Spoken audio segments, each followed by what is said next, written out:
So as I mentioned tonight, we're going to give a quick project overview for the Lex250 monument, and then we'll move right into the artist presentations. We have 4 concepts from 4 different artist teams that you all hear from later this evening.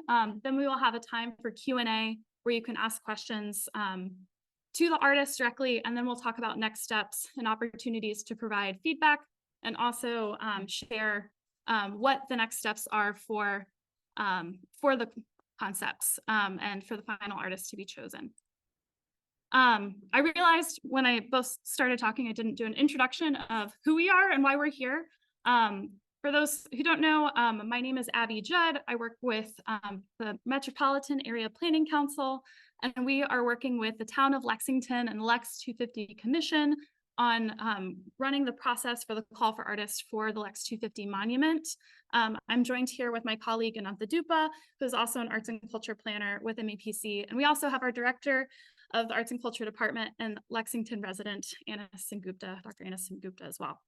I think we'll have some members of the Lex250 Commission arrive a little bit later and as the meeting releases. So we are working directly with the town and also members of the select board, the town manager, and members of the Lex250 Commission. There's more information about the project and how it has developed on the project website, which we're happy to share and can share in the link for folks who are joining online. As many of you may know, the site for the monument and the monument proposal that we're discussing today is in Belfry Hill, which is located adjacent to the Minuteman statue and the Lexington Battle Green. This site was voted on earlier this year by the select board and approved. Welcome, so glad y'all are here. There were 2 sites proposed on either side of this pathway for the artists to develop concepts on today. Just moving us forward, just the site context, some of the considerations that we shared with the artist included the many monuments and memorials that surround the Battle Green and are located right next to Belfry Hill, which you can see is in this orange portion of this map to give site context. This project was guided by a group of project advisors listed here, and the final artist will be selected by a selection panelist.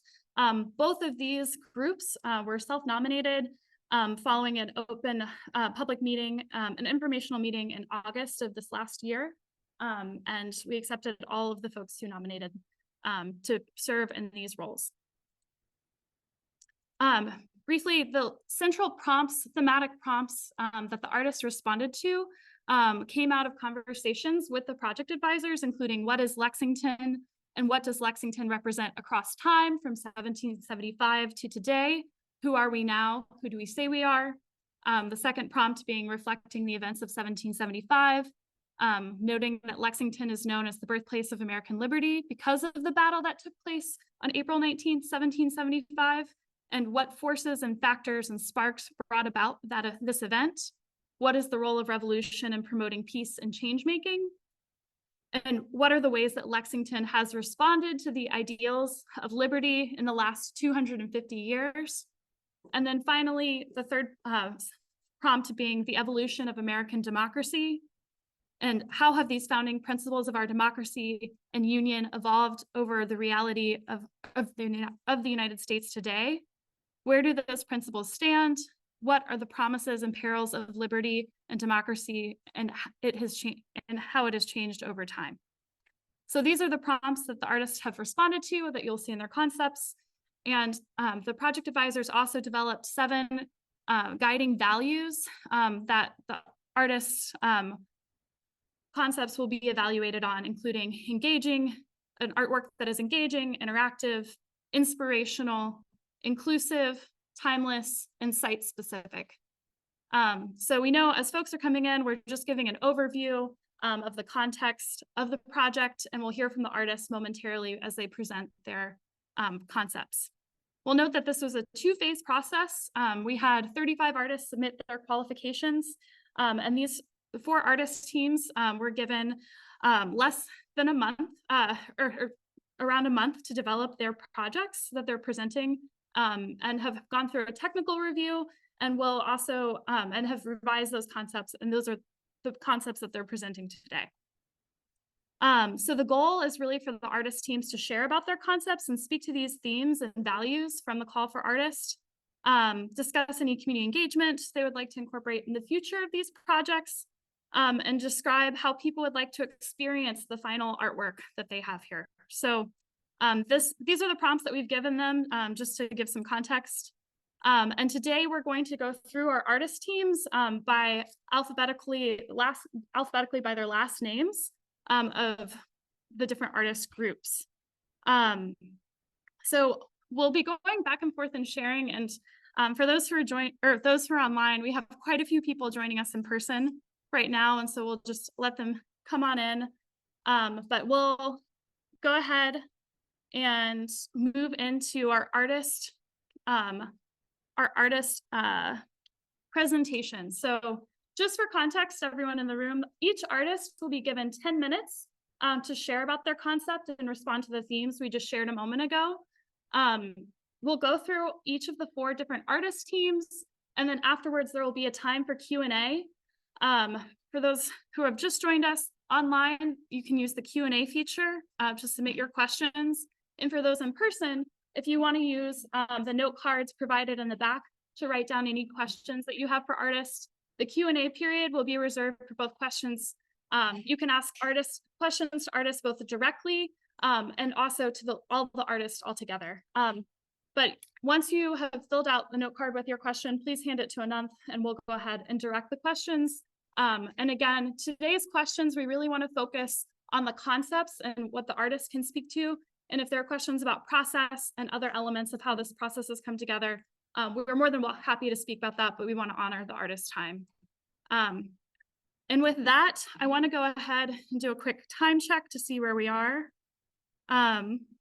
And check in with Ananth. Is there anything else we're missing? We have some, yeah. Let's go ahead and dive in just for time. Yes. But so grateful that you all are here. I know there are members of the selection panel who are here, members of the project advisory team, and members of the community who attended the initial conversation in August of last year. So we thank you all for your time and attention and interest in this project. And I'm going to go ahead and stop speaking and turn it over to our artists, because we're really excited about 4 really different proposals for what honoring the 250th anniversary of the Battle of Lexington can look like. And so with that, I'm going to turn it over to Mark Aeling as an introduction. Mark Aeling is coming from MGA Sculpture Studio, based out of St. Petersburg, Florida, and will be presenting a concept entitled Spark. Well, I'm going to go ahead and get the screen sharing going and make sure that we've got technology working in our favor here. Can everyone see that? Yes, we can see it. Great. Okay. Sliding over my information panel. So a quick introduction about MGA. I'm the lead artist of a team of 8. I started MGA about 30 years ago. I'm currently located in St. Petersburg, Florida. We've got a 5,000 square foot facility where we produce large scale public works for public art, as well as private development and some individual development or pieces as well. It's a team effort. We've got a very talented team of artists here. And we've done a couple different monuments. The notable creations are the 9/11 monument that we did called Rise, which featured a 25-foot copper phoenix wing and a 16,000-pound stainless steel replica of the first commercial airline flight, Benoit airboat, which was a very, very interesting and compelling monument that we did a few years ago. So to jump into the ideas for this project, I'd like to talk a little bit about the inspiration. And I started to do a dive into the history to refresh myself on my American history, because it's been a few years. But I immediately found information, of course, about the shot heard around the world, and started to get some context on that by watching some documentaries and doing some reading, and it really became a symbol or symbolic of this notion of this spark of freedom, the birth of liberty, which is really what in my mind, what Lexington represents in relation to the Revolutionary War. And drawing from some different resources here, of course, the beautiful Minuteman figurative piece that's right across the street from the Belfry Hill Park, and also finding inspiration in the Statue of Liberty. And I'll talk a little bit more about that later, but I focused in on this idea of the flintlock and where the spark originated from in that first skirmish that became so significant in the history. So here is a three-dimensional rendering of the monument itself, and what we're looking at is Spark, the name of the piece. It stands as a monument that encapsulates the birth of the American Revolution, symbolizing the precise moment that a spark ignited the flame of democracy and cemented a path that would lead to the creation of the United States of America. So the physical object that makes up the heart of this monument sits on top of gray blue granite, and it has bronze placards that give historical information about the area and the role that it played in the history of this incredibly significant aspect of the United States. And on top of that is a mechanism that may at first glance look to be somewhat abstract. And I like that because it becomes sort of a process of discovery, sort of discerning as you walk around the piece as to what that is. And what we have there is a flintlock, and there's a piece of stone that in these early gun mechanisms would strike against a metal plate and actually peel off molecules or elements of iron and melt them and cause spark. That spark would come down and it would flash into that base pan, and it would kick up and ignite powder. And in that explosive action, in this particular manifestation, we have bird silhouettes that become symbolic of that birth of freedom from tyranny. That liberty is represented in those objects. So, excuse me, I need to relocate my headers here if I can. There we go. In our research, inspiration was found in Emerson's renowned phrase, "the shot heard round the world." This led to an exploration of that pivotal moment, underscoring the notion that a solitary spark, a mere flicker of energy, can alter the trajectory of history. The flintlock emerged as the emblem symbolizing the birth of the nation, tumultuous, explosive, and awe-inspiring.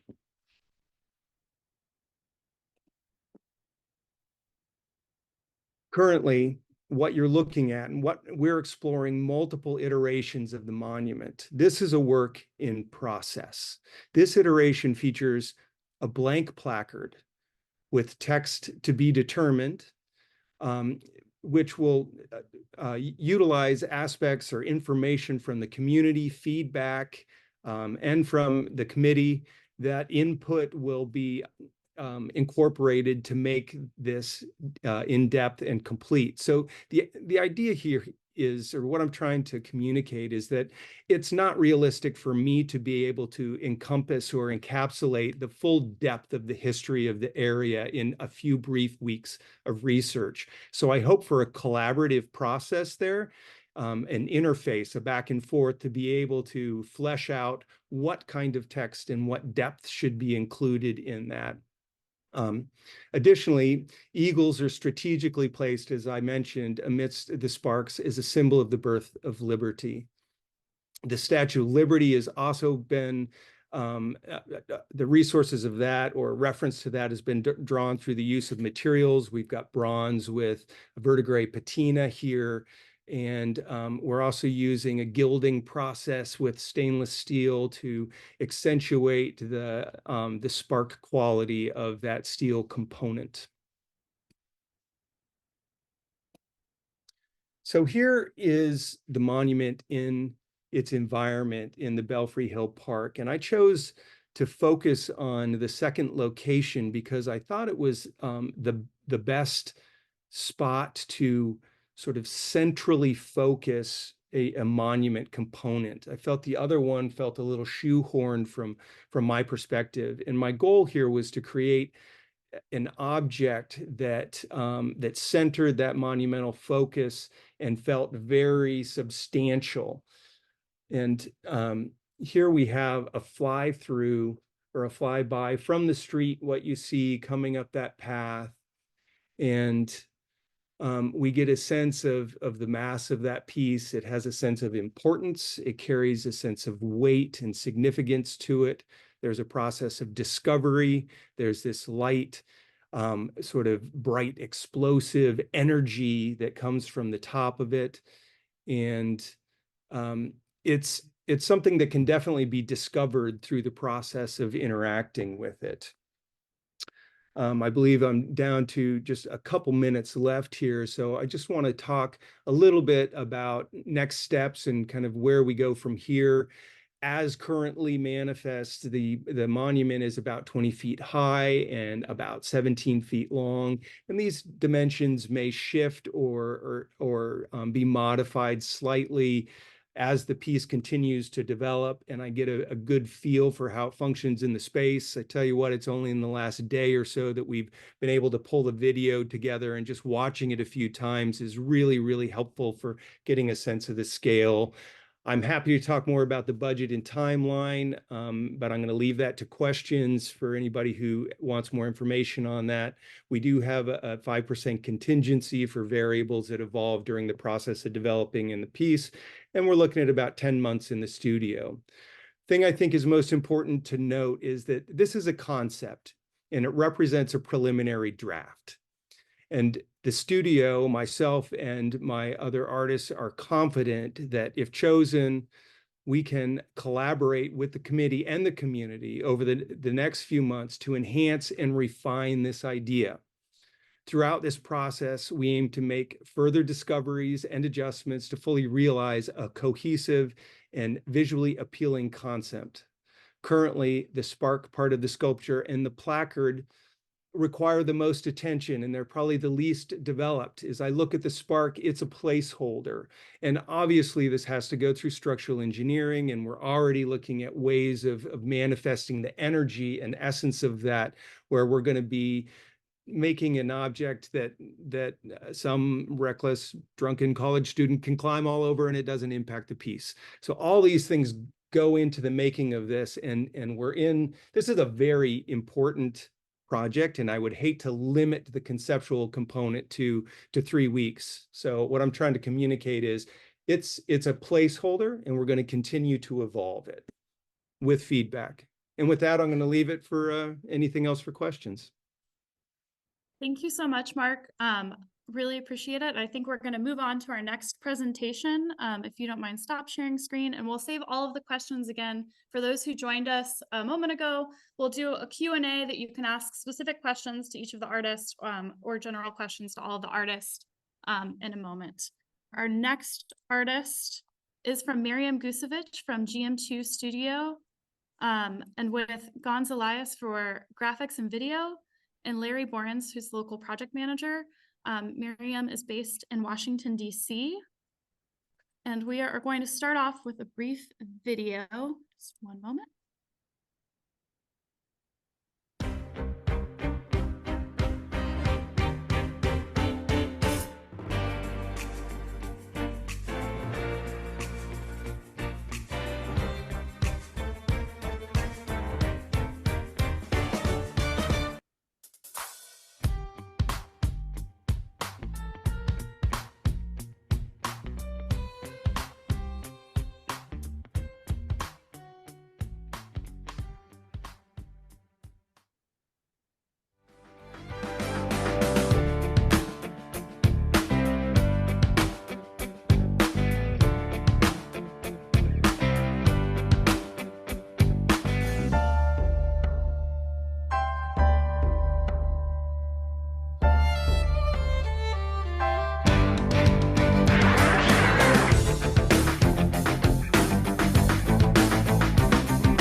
That I will stop sharing, and Miriam, if you want to go ahead and share your screen.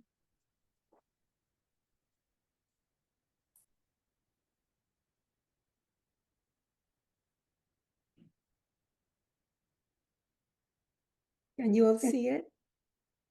Yes. Okay, thank you very much. I am absolutely thrilled to have been included among all these very talented artists to contribute to this project. We started out with looking at the principles that the Lexington 250 Monument Project Advisor gave us. And to fulfill these principles, we proposed this allegorical garden, which is a sculptural reenactment to convey the bravery and especially the vulnerability of the American patriots when they confronted the overwhelming force of the British Army regulars. So the values are, we started with the importance. My work is very much about that the landscape tells stories. So here it is very site specific and it's also inclusive. These are very profound values. So it is site specific because it is a contextual intervention respecting the scale of the historic monuments. It's also site-specific because the plaza that we're proposing is actually a square and it stakes out the footprint of the Catherine Harrington house that used to be on the site and was torn down in 1971 to create the public path and the park that we see there right now. The stripes in the pattern allude to the Sons of Liberty flag that has 13 parallel red and white stripes, one for each British colony. Inclusion fully inspires this proposal. It welcomes everyone equally. Everyone will share the same experience, whether able-bodied or in a wheelchair. It is technically fully ADA accessible. And I just want to point out that the ramp as you walk in is actually fully ADA accessible. It has a landing so that you'd be able to rest. And then you get to the actual plaza where you actually, which corresponds roughly to the location of the house. This is a guest based on the overlapping of the maps that we figured out. And so the inclusion fully inspires this proposal. It is fully ADA accessible. It is also inclusive in other ways as well. So I will go to the next slide. It is also interactive and engaging. And so the geometric battle formation reenacts the two sides of this historic struggle. Patriots' names would be engraved in the blue rods, and the order in which they would be placed, other than, of course, the central one, which is for Parker, we would be looking for input from your local historians and reenactment leaders to let us know where the names should be placed. The monument welcomes everyone throughout this year and the seasons, and we envision it as something where people could play, walk their dogs, and ramble between the elements. It is also, and I will add this additional value, that it is fully sustainable. The materials and labor would be locally sourced. And we imagine that there would be a lone alternative of native plants to create a more sustainable, low maintenance, and ecological environment. And we would welcome horticulturalists to determine what the plant material should be based on soil, grade, sun, and wind conditions. Uh, Oh, and I wanted to add that, as you can see here, we added this marker, which is really an open book that would most describe what the place is about, but also it would be visually accessible. It would include Braille, and it also would include an audio QR code, which would allow people, which will make the story come alive, and it would allow anyone to listen on their own phone and overcome visual and language barriers. And that would be also something where what that actually includes would be something open to what the community would want to say, and how, what your standards are, your visual standards.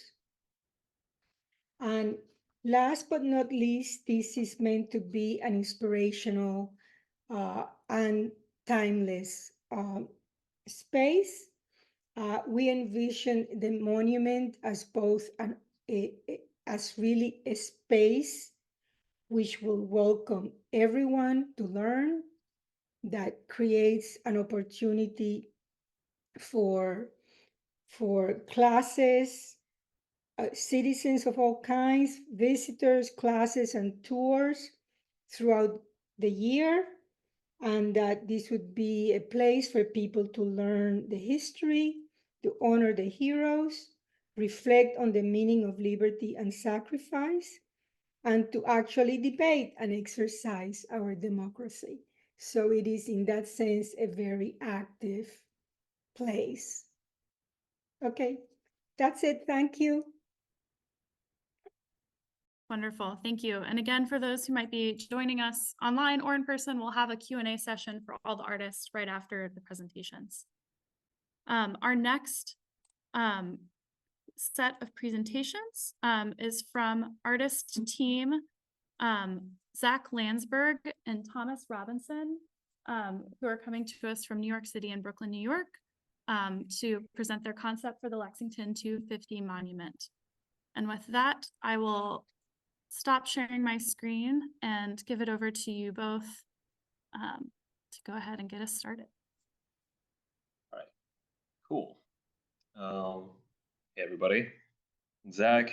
I'm a sculptor. I make large-scale site-specific art, and I specialize in monuments where the political meets the aesthetic, and work that takes an intense amount of human interaction.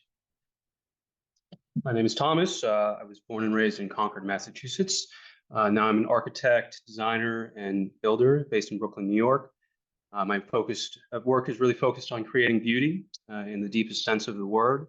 And I seek to do this through the use of materials, finding their history, and transforming them into meaningful objects. And my goal is to connect people and communities to the buildings and objects and artworks around us. So, cool, Zach. So what we've come up with is a blend of traditional New England architecture material in the shape of a Tibetan prayer wheel. So we have a small roof over a spinnable bronze cylinder, and this cylinder is going to tell the story of the Battle of Lexington, but not just the event, the currents and forces that led up to April 1975, and then the independence struggles and decolonialization movements that it inspired. When I got the email of the shortlist for this, I called Tom because I knew he was from outside Boston. And I think as soon as we engaged on this project, we really knew that we needed to come see the site. And so we traveled up and we took a journey there. Being from the area, I know how treasured the history and the aesthetic of these areas is, the landscape. And so we really wanted to explore that and understand it while we were also looking to create something new and forward thinking. So on our journey, we visited many of the historic sites, saw a lot of the existing monuments throughout Lexington, visited the Lexington Visitors Center, and really discovered it's a commemorative landscape. Everything, the entire town is really commemorates the history, and so we immediately started to form like a language of materials, New England granite, bronze, wood, as well as the landscape itself. So yeah, like this is my, it was my first time in Lexington. Tom grew up right there. We stayed with his parents. We hung out, and I was struck by how much rock and how much stone is everywhere. Stone walls, granite, and so you can see some of the granite monuments just on the village green itself. And so basically, this idea of using this material, this visual ubiquitous thing, and sort of tying it to the belfry, right? So we have the wood up top, timber frame roof, and then granite, which is the grounding. Yeah, I mean, so we found we could use this material palette really, again, as a language to tie the history of Lexington and also the experience of the monument and create something new with it. And we went through a really fascinating journey. I connected with a specialist in reclaimed New England granite, where they really take old parts of bridges and buildings and public works. And so we're going to use that as our material. Working with a local carpenter who does traditional New England timber framing. He's our lead carpenter. He's from Vermont, from the Green Mountains.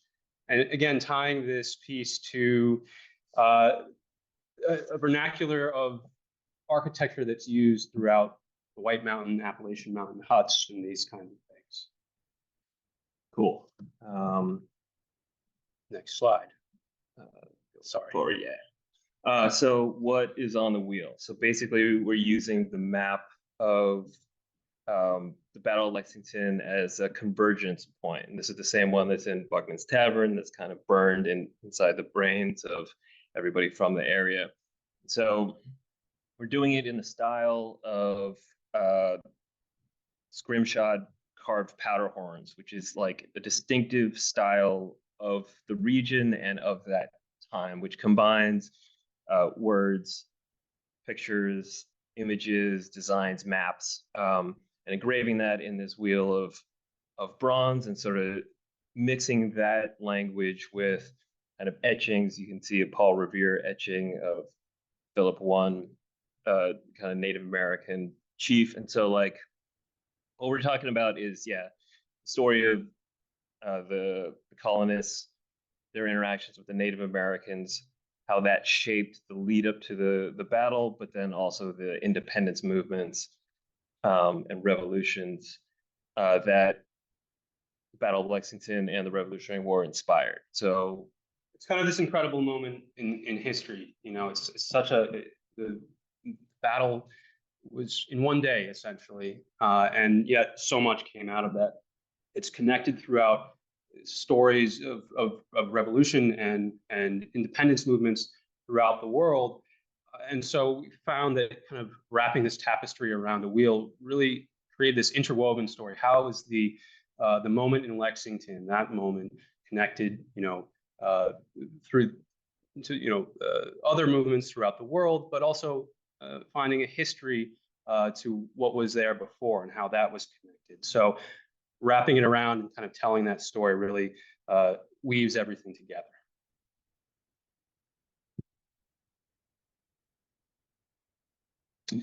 So community engagement, how do you engage people with a piece of art? And I think we really want to make it a forum for gathering and supporting culture, community events, a jumping off point for educational activities, and really also for fun. It has to be beautiful, it has to be playful. Yeah, there's sort of a realization that we had that like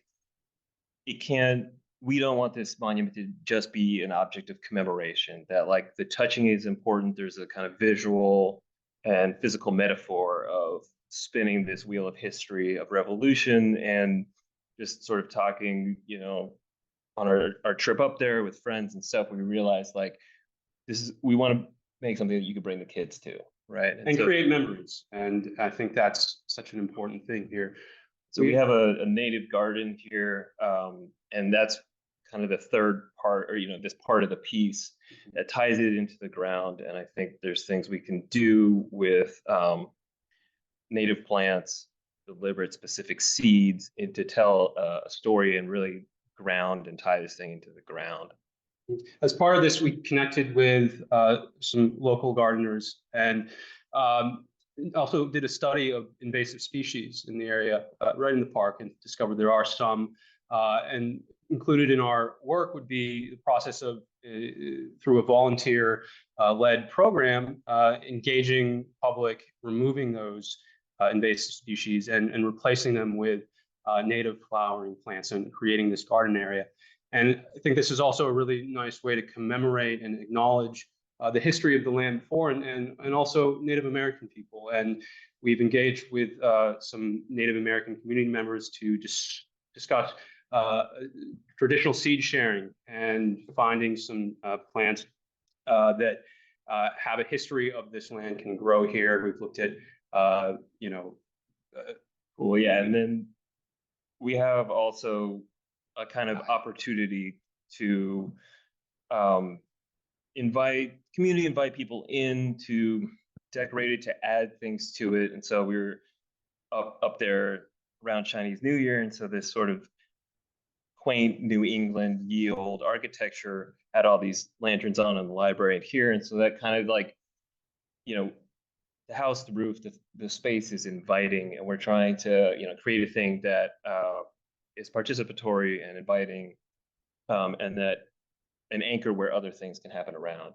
moments for cultural celebration. Sorry. And last slide.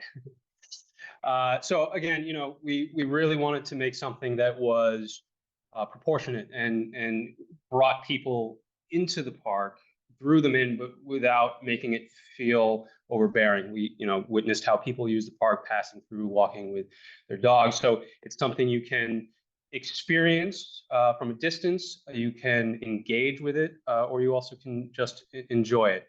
And again, finding the material language that ties in with the landscape around, and we thought a lot about that.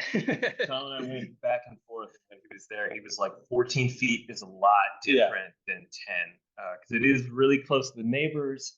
It is a big space. It leads up to a wildernessy thing, but it is kind of intimate. And so we wanted to really fit this thing in. Yeah, we want to incorporate it into the landscape, make it part of the town, make it blend, and also make it something iconic and unique. And I think that's about it. I think our time is up. Thank you both. Appreciate you all. And if you don't mind, stop sharing your screen. Appreciate your presentation. Okay, our last presentation is from Jonathan Russell and Saori Ide of Ride Art Studio. And they are coming to us from Berkeley, California. And so I'll let you all go ahead and start sharing your screen. How's that? Good to go. Better. Okay. Great, then we'll get started. We're a husband and wife artist team. My name is Jonathan Russell. I grew up in the area. I know it well. I went to the Cambridge School of Weston, which is next door, and studied art at the Mass College of Art in Boston.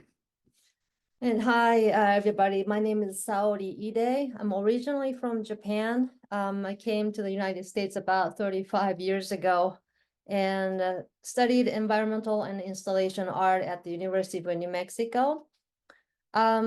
We currently live and work in Berkeley, California, and where we maintain a fully equipped studio, and we do designing and fabricating all our artworks. Over the last 10 years, we've completed more than 20 public art projects around the country.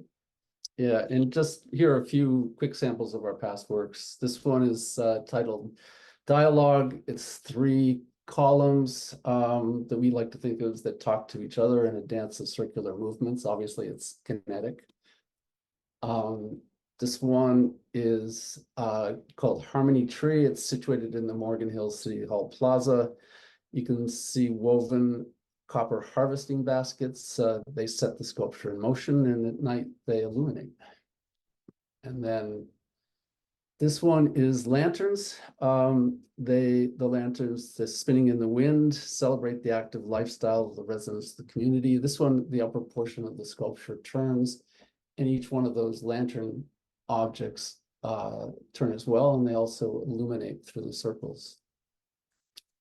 So we are totally excited, and I guess I love this project. I grew up in the area. This whole place is my stomping ground as a kid, and it's very fun to be proposing a project for this. We're going to present our sculpture proposal for the Lex250, and the title of our piece is called Reflection. So the history of the Battle of Lexington is so significant and relatable to the current events of our ever-changing society. The famous shot on the Lexington Green ignited the wave of democracy around the world. So we want to convey the message of how this event helped form the foundation of our democracy. We will ask our viewers to contemplate through their interaction with our artwork their place in the 250-year history of this country. So our sculpture Reflection is like a seed pod with its roots spiraling out from underneath it. From the effort of these roots comes the energy to feed the pod and the blossoms above.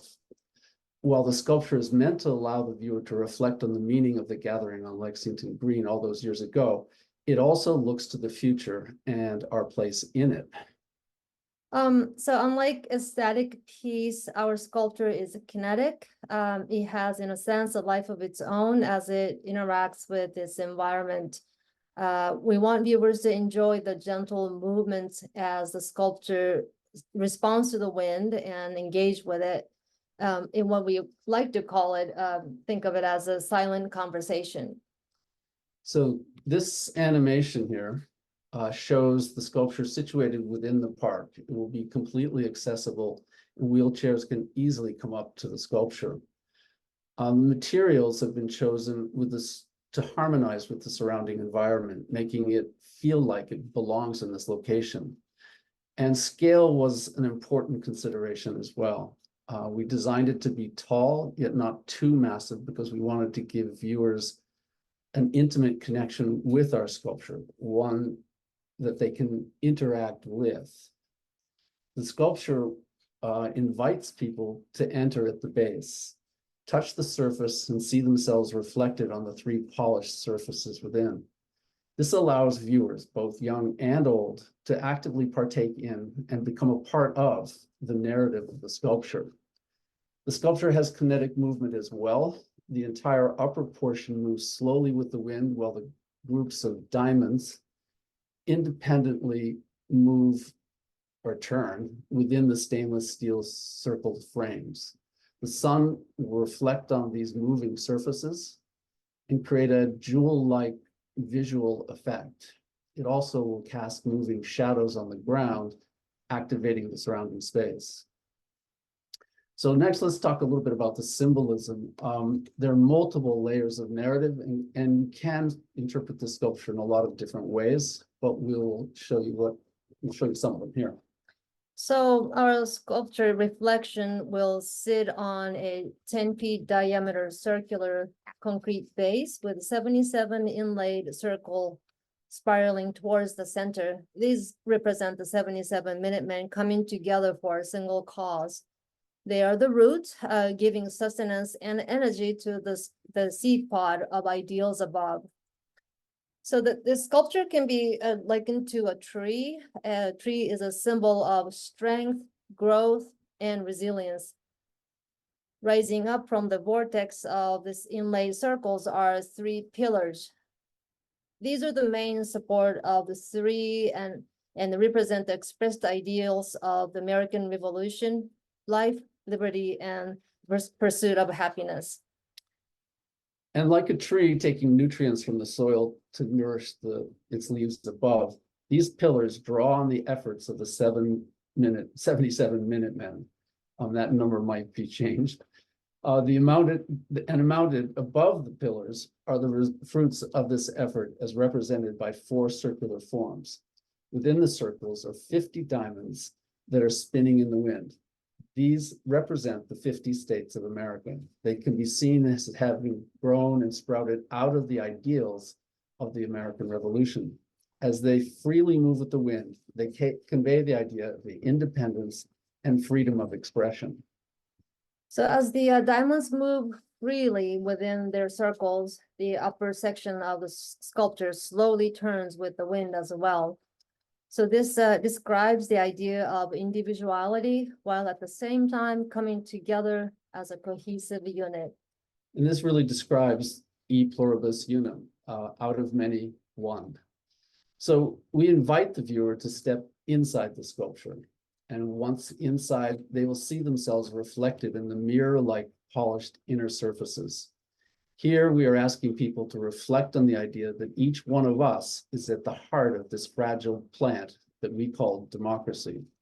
Like the stored energy of a seed, we are the ones who provide the nutrition and energy to keep the flowering plant above alive and well for future generations. Okay, then also there are two bench-like structures surrounding at the bottom of the sculpture. On the top surface of each of these are a total of 13 inlaid bronze stars representing the 13 colonies.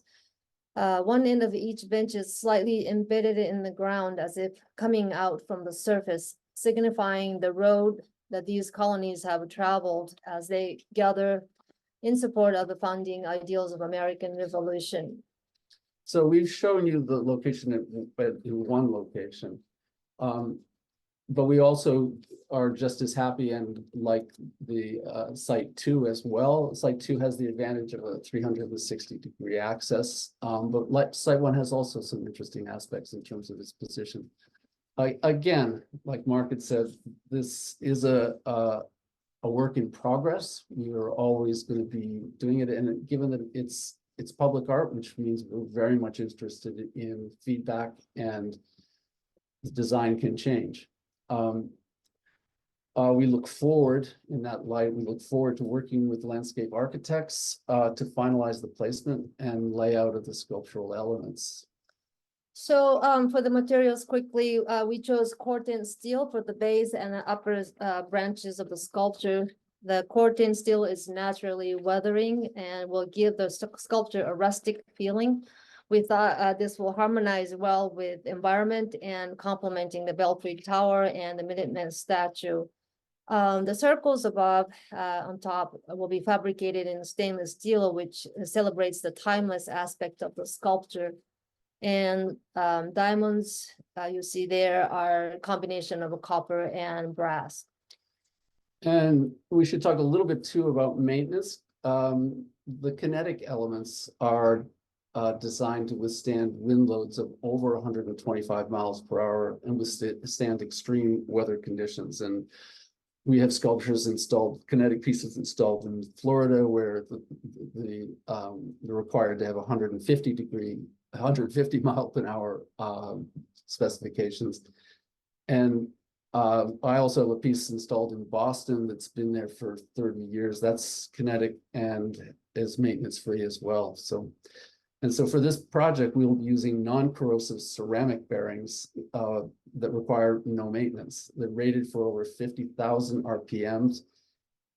Their ceramics bearings can support 3 times more weight than their equivalent steel bearings and do not wear out.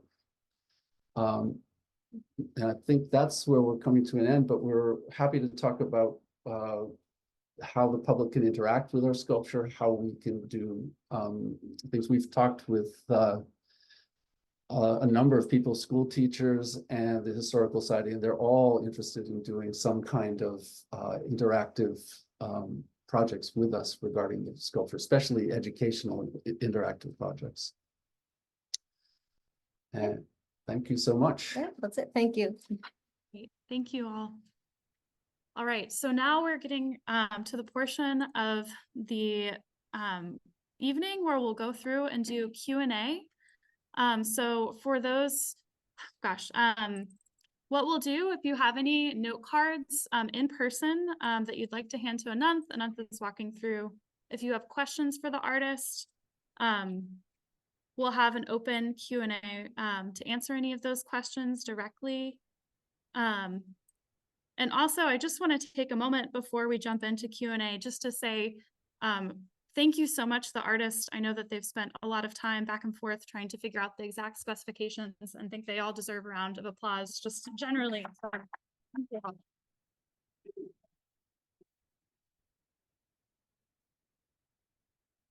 So we'll have about 30 minutes for questions. And if you have questions as we go, we'll alternate back and forth between in person and online as we receive them.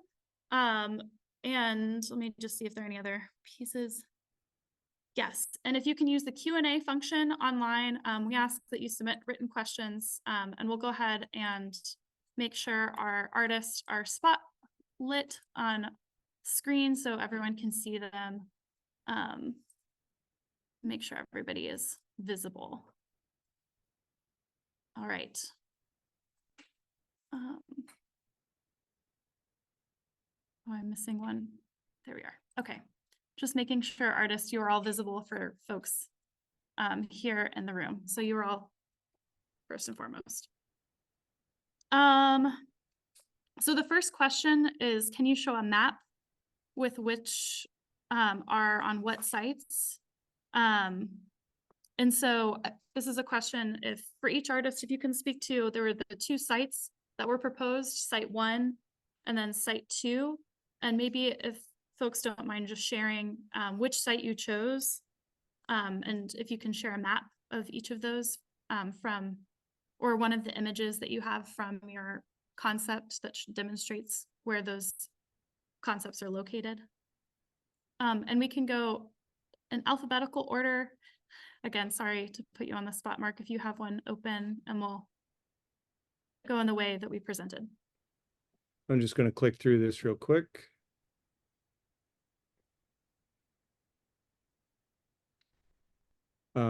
So this image shows the piece in the second location. This is probably the best place. I don't know if I can pause this. And right there. Let me go back just a tiny bit. So here you can see this is the road area down below where the woman with the backpack is walking. The first location, from my understanding, was to the right in the grassy space. And the second location is a little further up the slight incline, but the proposed landscape architecture had a path that went around in these benches that was all part of the landscape architecture proposal. So the sculpture is nestled in between the primary path and this looping path. And I felt that it was a good frame for the piece, and the height of the piece and the growth of the trees seemed a little restrictive on the space number 1 for what I thought would be appropriate. Great. Thank you so much, Mark. Miriam? If you're able to share. Oh. It's, oh, hold on. It's quite all right if they could say just site 1 or site 2. Is that okay? Just to honor the question. Or both, right? Well, I mean, I'm sharing my site plan, but I don't, the question is not that relevant for me because I'm reinterpreting the site. So I would let other people sort of say more about it. If that's okay. Of course, absolutely. Thank you. Zach and Thomas. Can you hear me? Yes. Great, and you can see our plan. Yes. Great. So we thought a lot about the site plan here. As I discussed, we went and visited the site and really studied the park and the approaches from across at Buckman Tavern, the Minuteman statue, and we generally used maybe more towards the I guess site 2 location. But again, we're really thinking about placing this piece appropriately in the park. And this is pretty well designed now, but this would be something we would really, really think about through the design process. So again, make sure that the park can be used by passersby, or engaged if they want to. I think the other big thing was that from a distance, you want something that draws people into the park to experience it, experience the garden, enjoy it, and sit there. And also, the scale of the piece kind of fitting within the tree line. And last, the neighboring building is really, really quite close to the site 1. It's very, very front and present. So we wanted to, honor that and kind of create space around the piece, a place where you could see it from the Battle Green, from Buckman Tavern. It invites you into the park. You want to go see it. You want to go engage with it. And basically the walk up to the Belfry is quite steep, and it is almost a kind of like almost White Mountains-y trail for like 20-40 feet. And so there's this like interesting, cool vista, nature-y, almost odd wildernessy thing in the middle of the town. And so we wanted to use the material and sort of link the Battle Green there. So setting it back a little bit, but also keeping it on that rise. So it's very visible from kind of the Battle Green library and everywhere around. Yeah, and tying the Belfry down to the lower Belfry Park, you can kind of come up and you're then engaged with the upper area of the park, and you might want to explore further. Thank you all so much. Thanks. Jonathan and Saori? Hi. Yeah, sure. Let me do this again. Okay, can you see the slide okay? Yes. Okay. So this one shows the site 1 as you walk into the park. The sculpture will be right there. Right. So what happened with this is that we're in California, but I have so many good friends in Lexington. So I have one of them went to the park with Saori and I on his phone, and we did a live feed where we walked through the park and we looked at the different sites. We went up to the Belfry, saw the high school kids smoking whatever they were smoking, and came down. And so we really decided that actually both sites could work. And so for our initial presentation, we chose site 1, but you also saw that we chose site 2. If we can get to right it, there. there you go. And they both have advantages. And again, this is something that is sort of organic in terms of the placement. Site 2 does have some interesting qualities to it. And what's deceiving, and I think these guys understood that, is that the space is quite small. When you're on the sidewalk and you're looking to the neighbors, it's not that big.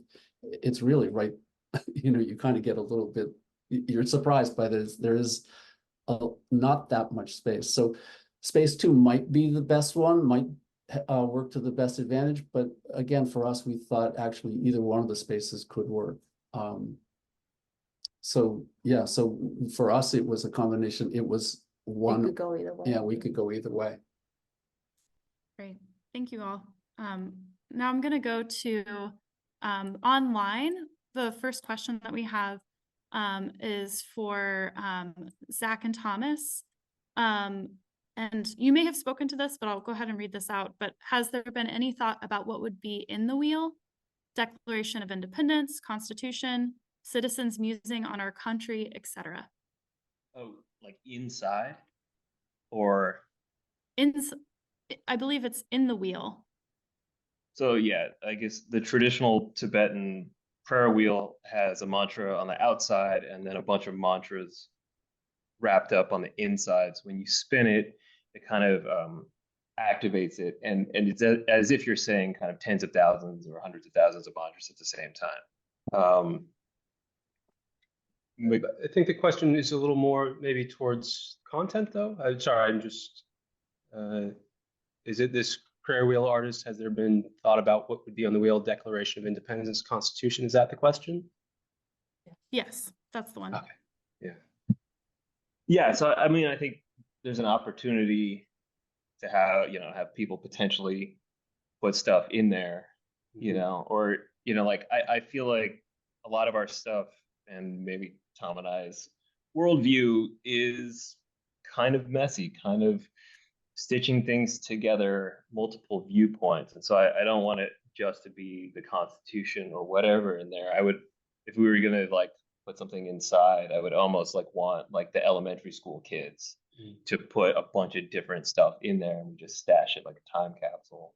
Yeah, I think the basis is this idea of a map, and then kind of figures of leaders of independence movements, that have sprung out of that.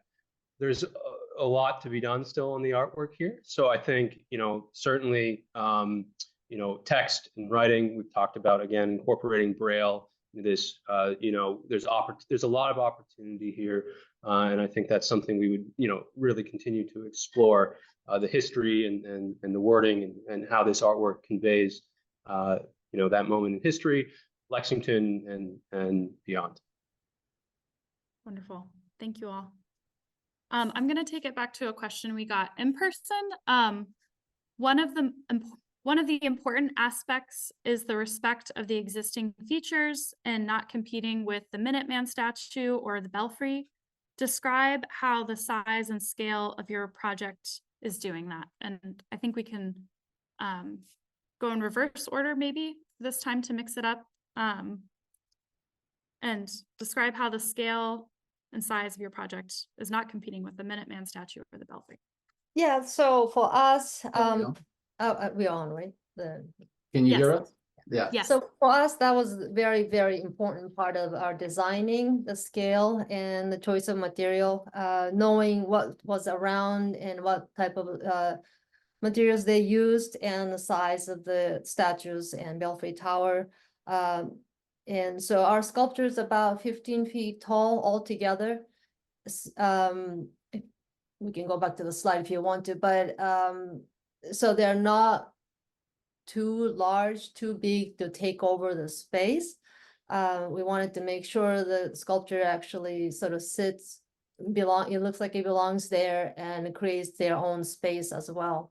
Right, so we're definitely not competing with the sculpture, but we wanted to very much complement it, meaning create a something that has its own presence that people can interact with, but in no way visually or aesthetically takes away from that sculpture and actually adds to it. In other words, it adds to the story of Lexington and what happened. Thank you both. We'll go to Thomas and Zach next. Sure.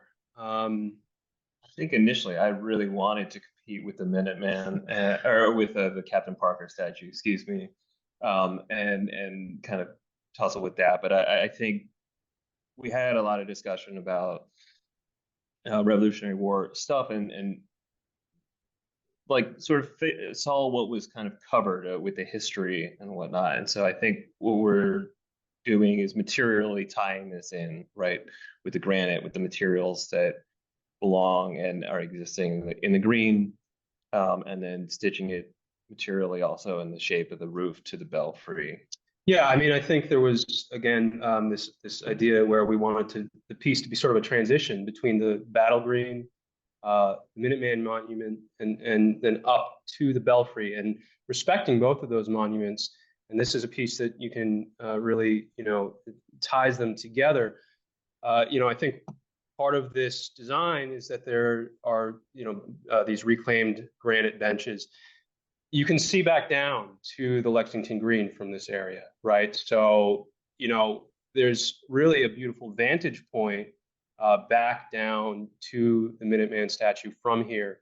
So, the idea is you can start at the Lexington Green, start at the Minuteman. You see this thing that draws you up into the park. You can then look back and experience the rest of Lexington, and then it draws you up to the belfry. and makes you want to experience that. And so it tries to engage all of these things. Again, as Zach said, there's a tie through the materiality, history. It's something unique, so it's not, another, cast bronze sculpture. It's, unique and identifiable, but it complements everything. So that was the idea. Thank you both. Miriam? So in my project, do I need to share it again? It's okay. If you want to speak, you can speak to it, or if you would like to show it, you're welcome to. But the question again is just how the size and scale of your project. Well, I'll just share my last image.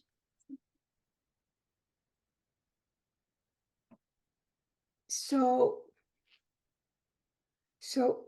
our project is really conceived as a frame so that you're actually both telling the story of the reenactment of the two, the two sides, but also from the space you can look back at the Minutemen sculpture.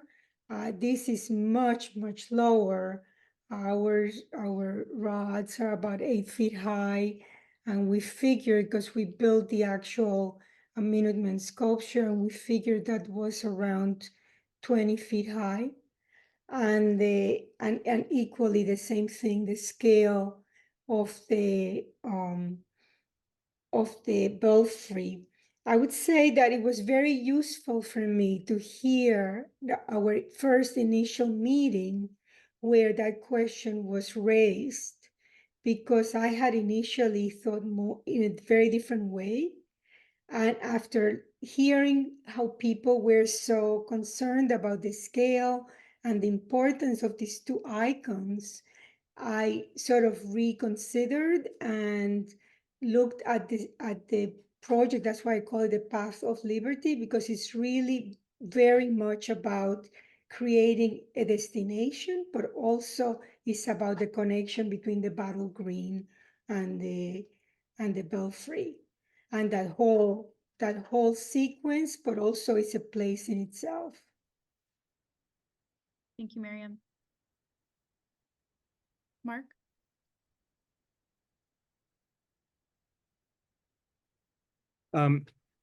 So I'd mentioned in my presentation that there's a nod to the Minuteman piece with the patination of the bronze. So there'd be cut bronze plate making up a portion, or making up the mechanism, and so we'd have a color connection there.